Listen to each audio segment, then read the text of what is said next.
छत्तीसगढ़ के बलौदाबाजार जिले में 2 फरवरी से 8 फरवरी तक आयोजित सुगम सजग यातायात साप्ताहिक कार्यक्रम का समापन किया गया। यह कार्यक्रम उप पुलिस अधीक्षक यातायात अमृत कुजूर, यातायात प्रभारी नरेश चौहान के नेतृत्व में 2 फरवरी से 8 फरवरी तक जिले के विभिन्न स्थानों पर आयोजित किया गया था।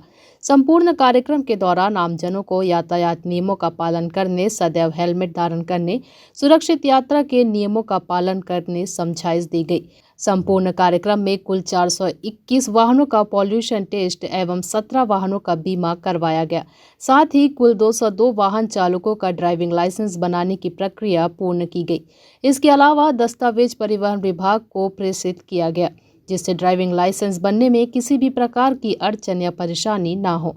बुधवार को पुलिस कार्यालय में समापन के अवसर पर वरिष्ठ पुलिस अधीक्षक दीपक कुमार झा द्वारा सुगम सजग यातायात कार्यक्रम में उल्लेखनीय भूमिका निभाने वाले आरक्षक भूपेश यादव सहित पॉल्यूशन टेस्ट करने वाले 4 कर्मचारियों को प्रशस्ति पत्र देकर तो उसको लेकर जो नेगेटिव छवि बनती है, उसी को लेकर हम लोगों ने एक प्रयास किया था एक पॉजिटिव पहल करने का। और ये सुगम यातायात पहल जो था, इसके तहत हम लोगों ने ये किया था कि जो भी लोग हम लोग चेकिंग करते थे, चेकिंग के दौरान अगर उनका वाहन का लाइसेंस नहीं होना पाया जाता था, जो बाइक चालक थे या 4 पहिया वाहन सवारी थे, तो उनको हम लोग तत्काल वहीं पर रोक करके जो हमारा ऑनलाइन एक सुविधा हम लोगों ने किया था, हमारे ट्रैफिक विभाग के आरक्षक है भूपेंद्र और जो ट्रैफिक विभाग के इंस्पेक्टर नरेश चौहान और DSP, वो लोग वहीं पर उनके दस्तावेजों को देख करके ऑनलाइन उनको ड्राइविंग लाइसेंस के लिए आवेदित करवाते थे ऑनलाइन RTO की वेबसाइट पे, जो भी निर्धारित शुल्क है मिनिमम 250 रुपये।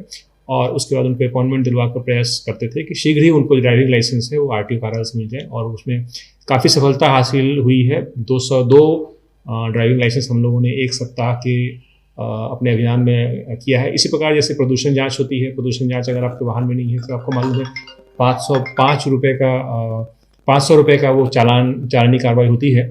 तो और मात्र केवल 40 रुपये में प्रदूषण जांच हो जाता है। तो उसी को लेकर के लोगों में जागरूकता भी नहीं रहती है, उसको लेकर भी उन्होंने पहल किया। और प्रदूषण जांच में भी हम लोगों ने 400 से अधिक लोगों का 1 सप्ताह के अंदर प्रदूषण जांच करवा कर उनको सर्टिफिकेट दिलवाया है।